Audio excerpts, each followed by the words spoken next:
The first seconds are shaky. A phone camera rises over a glass table and lands on a marble chessboard in a penthouse, where the city looks like brushed steel. A woman's voice off camera says, half amused, half daring, "Just for fun, right?" There's a soft clatter as pieces are nudged into place. In the reflection of the window, a boy's profile, 11, thin shoulders, school uniform sweater, blurs into the skyline. Another voice, older, tries to sound casual. "No pressure, kid." That phone footage was texted to our tip line by a catering worker who asked that we keep her name confidential. Before rolling the clip in full, I say what I say at the start of every story on this channel. Like and subscribe for more stories that challenge prejudice and celebrate courage. The footage stabilizes. A private server wipes a light ring of condensation from a tall glass. Guests in dark suits, cocktail dresses, soft jazz. In the center, Alexandra Pike, founder of an investment firm with a fleet of PR awards, leans over the board with a smile that does not reach her eyes. According to the media kit on her company's site, she funds education equity. According to the guest list for this rooftop brunch, she was celebrating a new building acquisition with donors, friends, and staff. On the edge of the frame, a woman in a simple pressed blouse stands with her hands clasped. Her name is Ruth Mensa. She works 6 days a week cleaning the penthouse. She is the mother of the boy in the sweater, Kojo. She watches him the way parents do when the room is not built for them, quietly and through small movements, smoothing the back of his collar, moving to the periphery, ready to step in if he needs an exit. The clip picks up a sentence that broke my heart the first time I heard it. "Come on," a white-haired guest says, grin tight. "Let the helps kid take a shot. It'll be adorable." A few people laugh, not everyone. It's the kind of laugh people do when something lands wrong, but no one wants to be the one to say so. Pike taps 2 fingers on the table, like she's tapping a chess clock. "You play, right?" she asks the boy. The boy nods. He does not say he plays nearly every day after school at a public library on the Grand Concourse. He does not say his favorite player is Judith Polgar, or that the fastest checkmate he's ever landed took 9 moves. He says, "Yes, ma'am." In my interview later, Ruth told me, "I was unsafe. I cannot explain why. My hands, they were cold. People were amused in a way that made me small. She did not want her son to play. She did not want him to be used. But she also did not want him to hear her say he couldn't sit at that table." In the clip, someone whispers, "Be gentle." It's unclear if they mean the woman should be gentle to the child or the other way around. The boy reaches out and rotates the board so that the white square is on the right for the player using white. He says nothing, just that small adjustment. The first rule he was taught by a retired mail carrier at the library who made him set the board right before any game. Pike looks down at the board, then up at him. "Ah," she says, "serious." A guest in a navy blazer leans into frame. "How about we make it interesting," he says. There's the sound of a money clip opening. Several heads turn. Pike says, "No," with a little shake of her head, then adds, "We keep it fun." Her eyes flick to Ruth. "We don't gamble with staff." According to the catering worker who sent us the clip, the conversation before the phone camera started rolling mentioned a charity chess tournament scheduled for the next week. A photo op tied to one of Pike's education initiatives. "They wanted a cute story," the worker said. "A little underdog moment, friendly. They said, even the helps kid can play." In the video, Pike chooses to play black. She extends the black queen and rotates it in her fingers like a polished stone. The boy sets white's pawns with quiet certainty. They do not use a clock. They do not need one. The room is a clock, ticking in silences and breath. From 2 angles, the phone and a ceiling dome camera whose footage we obtained via a building source, you can piece together the opening. The boy plays 1.e4. Pike answers symmetrically with e5, then brings out her knight to f6. "Petrov," Blazers says, loud enough to be heard on the phone audio, like he's narrating a documentary. Kojo's next move is fast, almost offhand, nf3. Pike mirrors with nc6. The pattern is neat, classical. The boy plays bbff. He isn't showy. He moves like he is clearing his throat. "I think it's time to open things up," Pike says, and she plays a move that looks aggressive to amateurs, pawn to d5, inviting complications. Later, when we showed this to a local coach, she said, "It's not wrong, but you can tell she likes sharp positions more than she understands them." According to an online article from last year, Pike once won a charity speed chess event against a popular influencer. The article used the word shark. The phone's camera dips to capture the boy's hands. They are clean, fingernails trimmed. His sweater has a snag at the left cuff, looped like a question mark. He answers the pawn push with exd5. Pike recaptures with her knight. He castles. She swings her bishop. Someone coughs. The boy looks at the board and slightly squints, like sunlight just hit it. At this point in our reconstruction, Pike's position is fine, but she does something small that matters later. She lifts her guard down the center to chase the bishop with a pawn. It takes a tempo. The guests murmur. If this is a joke, it's eating time. Drinks warm in hands. Then 2 moves in which everything turns. Pike centralizes her queen with what she must have thought was authority. The boy answers with a quiet knight move that threatens a fork. "Tricky," says Blazer, half admiring. The next captures come fast. The boy is not fast in a flash way. He's fast like someone who already did the math at home. When Pike's queen slides to a square where it looks dominant, the boy drops a bishop into a diagonal that chews through the protective net around her king. The phone trembles. On the ceiling camera, you can see 2 guests bend forward simultaneously, like the board just woke them up. Pike's mouth tightens. She reaches for a knight, draws it back, then moves a pawn 1 square. Too little, too late. The mate is not immediate. It's 5 moves later, but the feeling in the room flips gently, like a page. The boy controlling the center, Pike reacting. He ends the game with a tactic he learned in the Bronx library, reinforced by a battered copy of Simple Chess with a cracked spine. A rook slides down an open file with check. Her king is cornered. The boy's knight seals the escape square. Pike reaches, sees what we all see, and stops. Then a sentence that is not captured by the phone but is recorded, without sound, by the ceiling camera. The words are seen on her lips by those who were there. "We know because 3 witnesses, independently, said," she mouthed, "is this a joke?" As if the world were playing one on her. What she says out loud, into the phone's audio, is smaller and sharper. "All right." She knocks her king over with the back of her index finger. A few people clap. It's the kind of clapping you hear after a speech you didn't understand. Ruth steps forward, not smiling. She says, "Kojo, say thank you." And he does, with a nod. "Thank you for the game." Pike half smiles. "We'll do a rematch with a clock," she says. Before Ruth can reply, a man with a security earpiece steps between the boy and the camera. The clip cuts. When I called the number attached to the tip, the catering worker met me on her break behind a deli in Midtown. She wore a hood, although it was not raining. Her hands shook a little when she lit a cigarette. "They asked us to put phones away when the boy started winning," she said. "Then they asked us to delete any images. They were not happy. The mother looked like she wanted to leave. Security said wait. The boy kept touching the chessboard when no one was watching, like he was putting the pieces back in the right place." We put the clip through a basic verification process. The skyline matched the penthouse listed in public records for Pike's real estate holdings. The art on the wall, 3 grayscale photographs of the Williamsburg Bridge, matched an Instagram story from a guest. We blurred faces we could not obtain permission to show. We called Pike's office for comment. Her chief of staff replied with an email that read, in part, "Ms. Pike enjoys friendly chess with guests, including staff families. Any suggestion of impropriety is inaccurate. We are proud supporters of youth education." It did not answer 3 questions we put to them directly. Why was security instructed to stop recording? Was Ruth asked to remain after the game ended?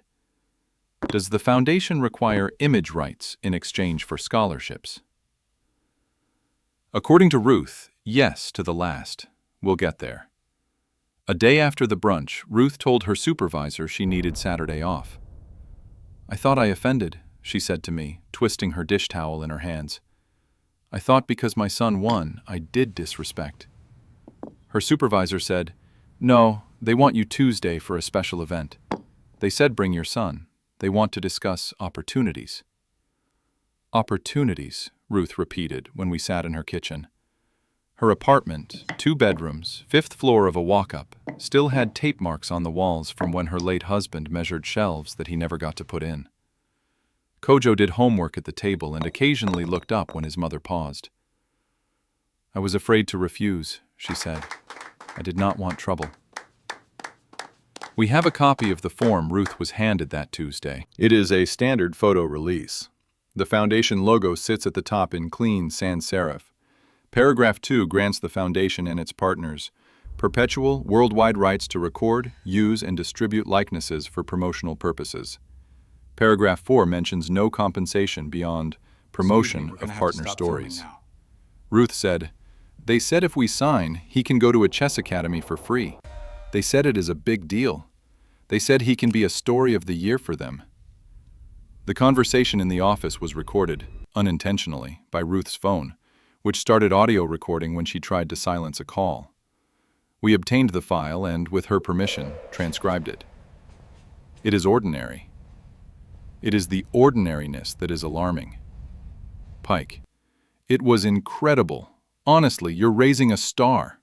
Ruth: "Thank you, ma'am." Pike: "So we'd love to amplify. We have a scholarship partner. We can cover training, equipment, tournaments. In exchange, we do a short feature. Show other kids what's possible. It's inspirational." Ruth: "What about fees for the tournament this weekend? He wants to go to Queens." Chief of Staff: "We're starting with the feature, the budget cycle." Pike: "We'll do Queens, we'll make it work, but we need to move fast on the release so we can schedule filming. It'll be tasteful." Ruth: "I'd like to read it at home." Chief of Staff: "Of course, but it's standard." The recording ends with chairs being pushed back and the word "standard" lingering like the smell of glass cleaner. Ruth took the paper home. She put it next to unpaid Con Ed bills. She didn't sign. According to Kojo's teacher, Ms. Ortiz, who called us after the footage went around the school group chat, Kojo had already qualified for the Queen's Scholastic Open. "He had the rating," she said. "We crowdsourced the entry fee last time. We were going to do it again." We asked Pike's Foundation for records of grants in the last year for chess scholarships. They provided a public-facing list. The amounts are glossy. Large gifts to organizations with PR teams, small checks to schools with press-ready photos. None of the grants were earmarked for individual tournament fees or travel stipends. According to an internal email thread we were given by a source inside the foundation, a thread we verified by checking headers and included metadata with an independent IT journalist, there was an initial refusal to fund ad hoc tournament costs due to branding concerns and low narrative ROI. In a later email, written after the video of the brunch incident leaked in group chats, a line appears. "We need to mitigate and lean in. Secure rights." We confronted the Chief of Staff with these emails. They did not deny their authenticity. They said, "Those were early drafts. We care deeply about equity. Equity looks different up close." On a Saturday morning, we filmed Ruth and Kojo leaving their building with a backpack that held a chess set with zippered pockets. Kojo's sneakers had gray scuffs at the toes. They took the 4 train. They changed at 59th. They stood because seats were taken by people on their phones. At the Queen's gym, crowded and bright, the air hummed with that particular electricity of kids concentrating. Coaches with clipboards, parents in folding chairs. The volunteer at the registration table recognized Kojo and said, "You again," with a grin. We watched him pin his number on his sweatshirt. We saw his eyes scan the room, looking for the players he knew by posture. In the first round, he sat across from a boy with a private academy logo on his jacket. The academy coach leaned over the board before the game started, pointed at the clock, and said, "Use your time wisely." Kojo nodded. He wins in 26 moves. In the second, he lost an endgame by 1 tempo and nodded again. In the third, he ground out a draw in a rook and pawn that would make many adults cry. According to Ms. Ortiz, who read over his notation sheet later, he plays clean. He doesn't panic when he's worse. Between rounds, he ate a banana and watched a game between two older kids. He did not seem excited about the brunch incident. When I asked him about it, he shrugged. She was good, he said. She saw the threat, then she forgot the other one. After 4 rounds, he had 3.5 points out of 4. A local newspaper photographer snapped a picture of him at the water fountain. It ran online the next day with the caption, "Local prodigy shakes up Queens." The word genius appeared in the comments, then in the retweets, then in the subject line of an email to Ruth from a talent agent who suggested media training. Ruth deleted it. What she did not delete was my text asking to see Kojo's chess books. We went to the library on the Grand Concourse where he learned. The chess coach, a retired mail carrier named Mr. Dickens, said, "He came in the winter I started bringing the boards out. He was quiet like a cat. He put the bishops on the wrong color once. He never did it again. He pulled a scarred board out of a plastic toad and placed pieces with the reverence of a ritual. People think it's about brains," he said. "It's about habits. He has the habit of seeing." It is easy for stories like this to inflate. Child genius, rescue by wealth, happily ever after. The truth, as always, is more ordinary and complicated. The week after Queens, Ruth was told the penthouse would be reducing staff hours due to restructuring. She took it to mean what it often means in New York. She asked if it was because of the video. The answer was, "This is a business decision." We asked for the schedule logs. According to the logs, Ruth's hours were cut from 6 to 4 and later to 3.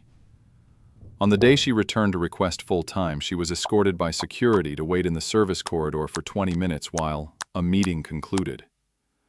We have the security log times. They match her story. Standing in that corridor under fluorescent lights, she texted Kojo, "Be brave." Around this time, small articles in business outlets began to appear. Pike Foundation scales education efforts. 10 tech leaders reshaping childhood learning. A glossy video of children in new backpacks walking into a bright space with a banner that read, "Future starts today," made the rounds on LinkedIn. According to internal documents, that same week saw a request from the foundation to their PR firm. Inquiry. Viral chess story. Prepare positioning. Empowerment, opportunity, partnership. We decided to publish. We had the clip, we had the paper trail, we had the human beings. The story aired on a Thursday night at 8 p.m.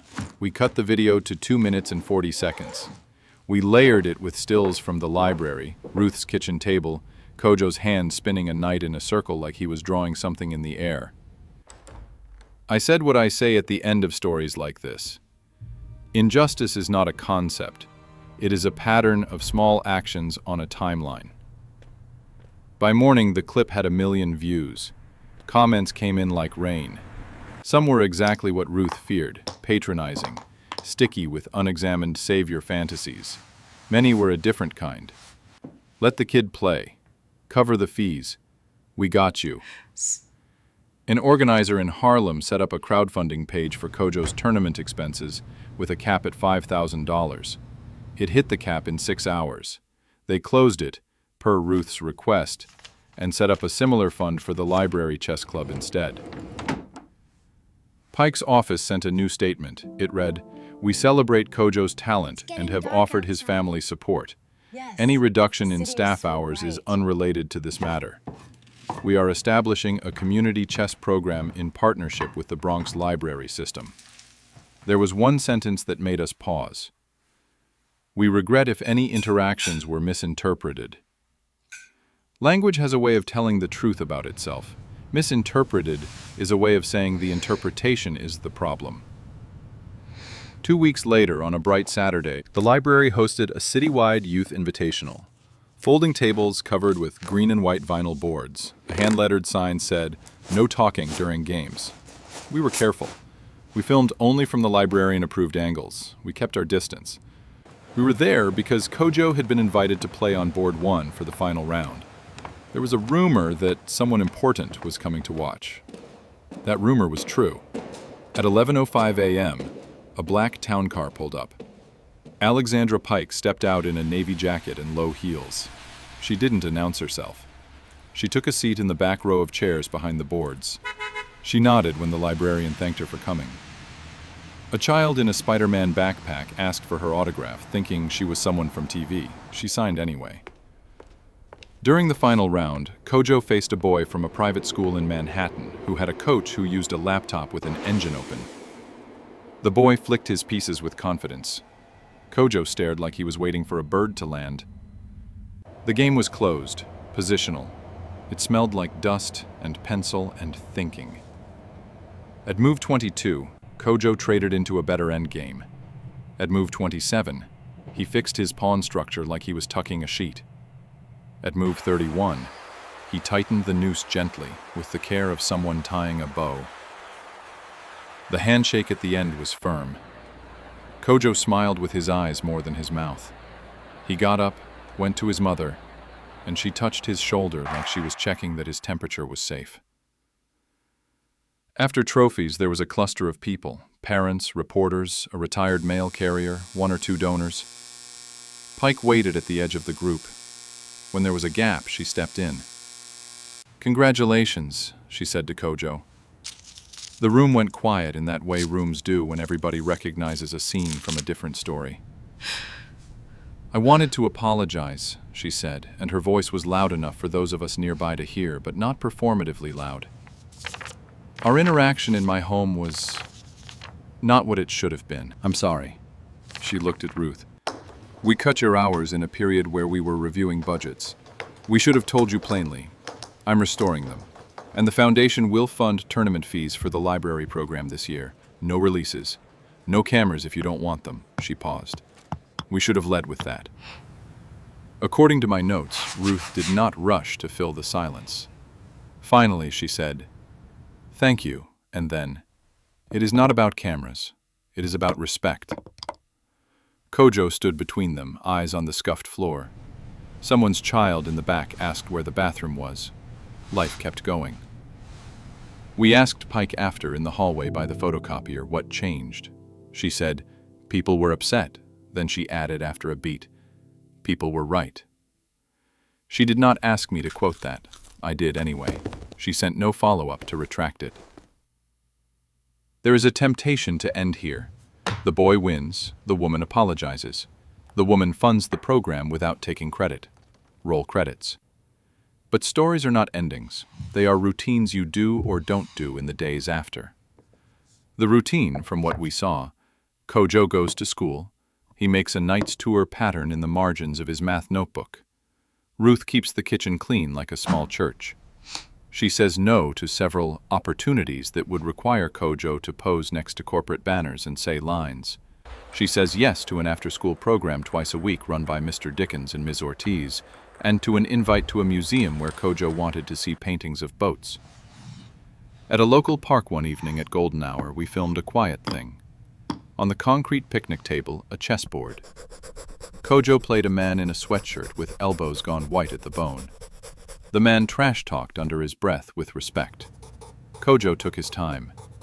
Nearby, a group of teenagers played pickup. A girl did her homework. A boy on a scooter watched every home square like it mattered. Me too, I heard they're coming out A week soon. later, we received a small envelope in the mail. The return address was the Bronx Library. Inside was a photocopied sign, hand-drawn by a kid, that read, "Chess Program. All welcome. Bring curiosity." Beneath it, in different handwriting, someone added, "No one underestimates anyone here." According to the mid-year report from the library system, the chess program's attendance tripled. According to Ruth's pay stub, her hours stabilized.